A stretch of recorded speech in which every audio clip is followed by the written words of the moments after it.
Hi friends, welcome to our channel. ఈరోజు మీకోసం మరో కొత్త మూవీతో మీ ముందుకు వచ్చామన్నమాట.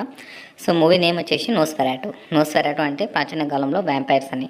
ఈ మూవీ మాత్రం రీసెంట్గా గుడ్ రివ్యూస్తో మంచి టాక్ తెచ్చుకుంది. అరౌండ్ $50 million పెట్టి తీస్తే $180 million కలెక్ట్ చేసి బాక్స్ ఆఫీస్ మధ్య హిట్గా నిలిచిందనమాట.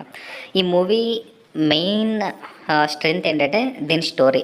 ఇది యాక్చువల్లీ నోస్ఫెరాటో పేరు మీద 1980s ఒక మూవీ వచ్చింది.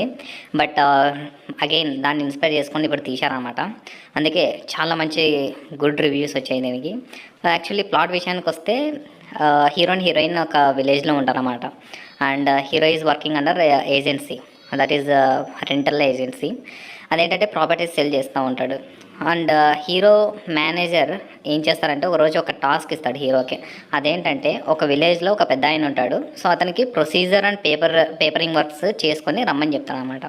ఈవెన్ హీరో ఆ ప్రయాణానికి స్టార్ట్ అవ్వకముందు హీరోయిన్ వాళ్ళ ఫ్రెండ్స్ దగ్గర ఉంచేసి స్టార్ట్ చేస్తారనమాట. ఆ విలేజ్ అండ్ ఆ కోట, అది ఎవరైతే ఆ పెద్ద ఆయన కొంటానన్నాడో ఆ కోటకు చేరుకోవడానికే అతను చాలా కష్టాలు పడేసి ఆ కోట చేరుకుంటాడు. సో ఆఫ్టర్ చేరుకున్న తర్వాత హీరో తెలుసుకున్నది ఏంటంటే అతను ఒక వ్యాంపైర్. అతని పేరు వచ్చేసి ఓర్లాక్.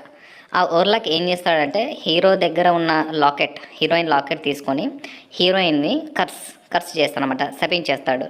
సో ఆ కర్స్ బ్రేక్ అవ్వడానికి ఉండే బ్యాక్ డ్రాప్, ఆ ఫ్లాష్ బ్యాక్ అండ్ ఎలా ఏం చేస్తే ఆ కర్స్ అనేది బ్రేక్ అవుతుంది అనేది మూవీ ప్లాట్, ముఖ్యమైన ప్లాట్.